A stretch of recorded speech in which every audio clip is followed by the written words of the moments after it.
Well, talking a little bit about your money, you know, it is a changing world with technology, renewable energy. Choptank Electric Cooperative is keeping up with those trends these days. And joining us to talk about that is Mike Wheatley, the CEO of Choptank Electric Cooperative. Thanks for coming in. Oh, you're welcome, Appreciate Jimmy. that, Mike. Yeah. Tell me a little bit about Choptank. Sure. Choptank is a member-owned cooperative. We serve 52,000 members on Maryland's Eastern Shore.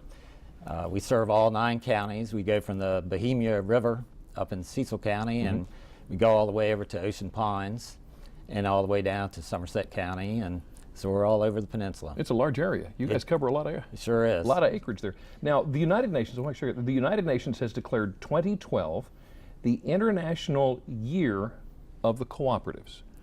Now, member-owned is a big thing with Choptank. What does that mean?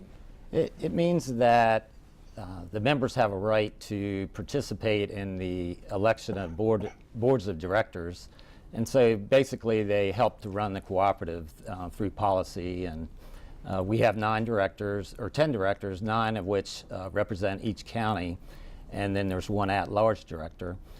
These directors set the policy, and they do a good job of helping to run the co-op. Okay, now, and I've heard that there are, what, 7 different features that you pride yourself on as a co-op. I know we can't go over all 7 because it'd become a rather lengthy discussion. Right. But can you tell me about some of them? Sure. All cooperatives, the International Year of the Cooperatives, all cooperatives have 7 fundamental principles that they follow. As some of them, there's about 1,000 electric co-ops in the country, and we all follow those same 7 principles. Three of those are the member-controlled aspect that we talked about, is 1 member, 1 vote, the democratic principles. We also have a process where we take the profits at the end of the year, and we allocate those profits to each of the member according to how they used their money, and then periodically we'll pay back capital credits. These capital credits have totaled, for Choptank, have totaled over $12 million in payback over the last 10 years. Wow. So that's quite significant. What is the commitment to community? What's that all about? That just means that the employees and the staff and the board are all committed to the community. We give back money. We participate in community projects. Even our members participate. We have a program that we call Operation Roundup. Operation Roundup is where the member will round up their bill to the next higher dollar amount.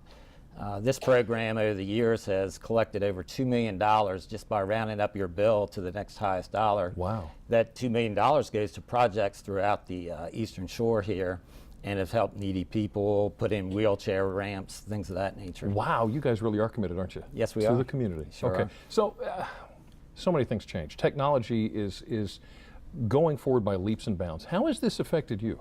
We've made a lot of progress in the technology area, and of course that's helped all of us run our businesses more efficiently and more effectively for our membership, and help to keep the costs down.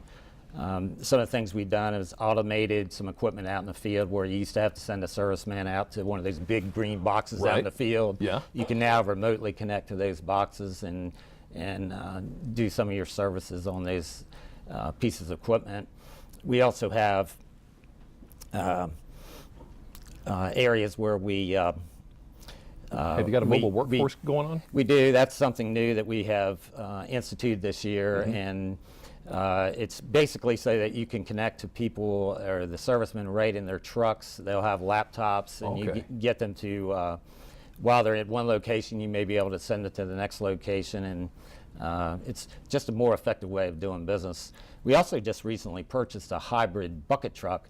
What that does, and of course you've heard of hybrids before, but with a bucket truck, instead of having to idle the diesel engine all day long and run the bucket up and down, that's now on battery power, and that saves on diesel. Also helps the no air pollution coming out of that bucket truck. So that is really incredible. And I'm sorry, I've got so many questions that just based on what you guys do and your commitment to the community and everything, it's Mike. All I can do is just say thanks for coming in. You're welcome. If we've got any questions, we're going to give you a call back. I can promise you that. Now, if you have any questions, if you'd kind of like to get more information on Choptank Electric and the things that we talked about today, or maybe find ways to save energy at home, all you have to do is go to delmarvalife.com and click on the show tab. Thanks again, Mike. Thanks for coming in. Still to come on Delmarva Life. It is Friday, and guess what? We're jamming Alex and Shiloh in the house, and we're going to talk to them next.